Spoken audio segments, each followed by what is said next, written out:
President Donald Trump opened the NATO summit on Wednesday on a frosty note, grousing about disproportionate U.S. contributions to the alliance and reiterating his oft-tweeted mantra that NATO allies must pay more, the United States must pay less. The numbers, however, tell a different story. Trump administration has relentlessly boosted spending on military activity in Europe, topping Obama-era spending for training and operations by as much as 40%, adding $1.4 billion for drills and operations. The Trump administration has increased funding for the U.S. presence in Europe by 40%, NATO's Secretary General Jens Stoltenberg wrote in The Guardian last month. The last U.S. battle tank left Europe in 2013, but now they're back in the form of a whole new U.S. armored brigade. Stoltenberg was referring to the European Reassurance or Defense Initiative, a NATO official confirmed to Newsweek. President Barack Obama began the initiative in June 2014, at a high point of concern by European allies that Russia could repeat its annexation of Crimea elsewhere in Eastern Europe. The fund grew to $3.4 billion last year from an initial $1 billion in 2015. The Trump administration added another $1.4 billion to it in 2017. The money directly funds Operation Atlantic Resolve, a series of training events with Poland, the Baltics and other European allies, alongside thousands of U.S. troops rotating through Europe every year. Adding to the discrepancy between words and deeds is Trump's refusal to openly criticize Russian President Vladimir Putin.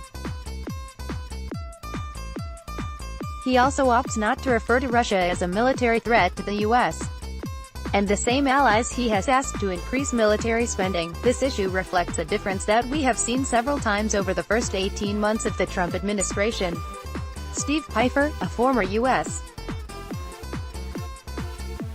ambassador to Ukraine, told Newsweek, senior administration officials support a mainstream U.S. foreign policy, in this case, using the European Reassurance Initiative to bolster the U.S.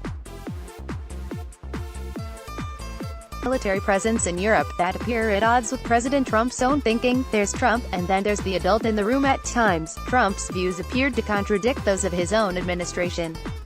A flurry of European visits by Vice President Mike Pence, Secretary of State Rex Tillerson and Defense Secretary James Mattis, a month into his presidency, gave some Europeans somewhat belated reassurance that Trump's derogatory campaign comments and "America First" references would not put the alliance in jeopardy. Mattis has retained his status as NATO's preferred interlocutor with the U.S. ever since, according to Reuters. Some view the general as the most articulate adult in the room when it comes to the Trump administration, a senior European official told the agency. In the lead-up to the summit, Donald Tusk, the president of the European Council, tried to steer Trump toward a conciliatory approach, agreeing that Europe's defense budgets must be robust but also telling the U.S. President, appreciate your allies, after all, you don't have that many. Tusk, once a prime minister of Russia's neighbor Poland, asked Trump to, please remember about this tomorrow when we meet at the NATO summit, but above all when you meet the Russian President, Vladimir Putin, in Helsinki. It is always worth knowing who is your strategic friend and who is your strategic problem. Read more. U.S. still hasn't received soldiers' remains from North Korea, Pompeo says, contradicting Trump's request for more allied defense spending is not out of keeping with standard U.S. policy, but the tone in which he makes the request works against everyone's interest, Pfeiffer said. To be sure, European members of NATO need to increase their defense spending, but we have seen significant progress on this since 2014. Mr. Trump could and should claim this as a victory, while privately pressing allied leaders to do more. Much of Trump's venting about defense spending centers on Germany and Chancellor Angela Merkel. In rallies and in tweets he has name-checked Germany for not putting as many resources into defense as he would like. The traditionally military-shy post-Cold War German state has so far committed to reaching a mere 1.5% of GDP by 2024, despite being the continent's economic powerhouse. Trump's poor relationship with Merkel and his tendency to shape policy according to personal feelings could mean his push for more money is more demonstrative than strategic.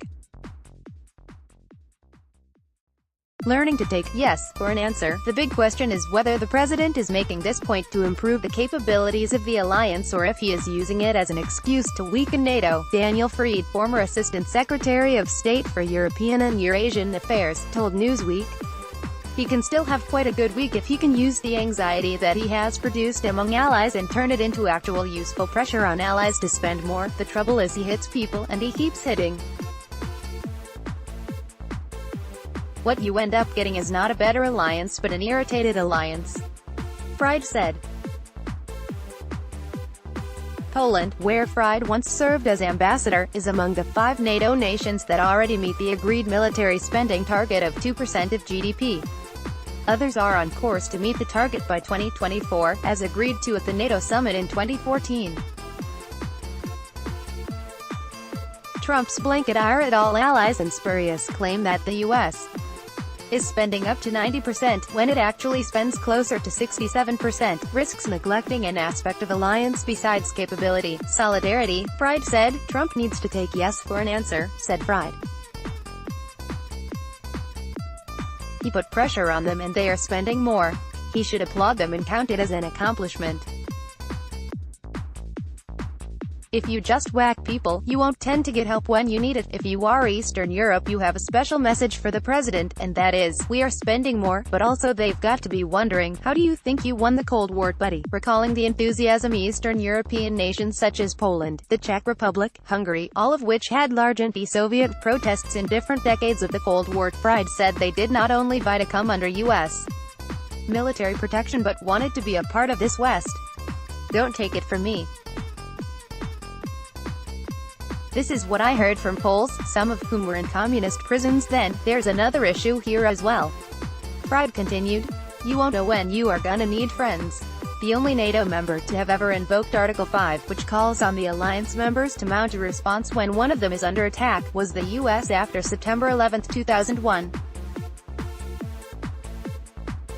Over 1,000 non-U.S. NATO soldiers died fighting alongside us in Afghanistan, Fried said. They died in alliance with us.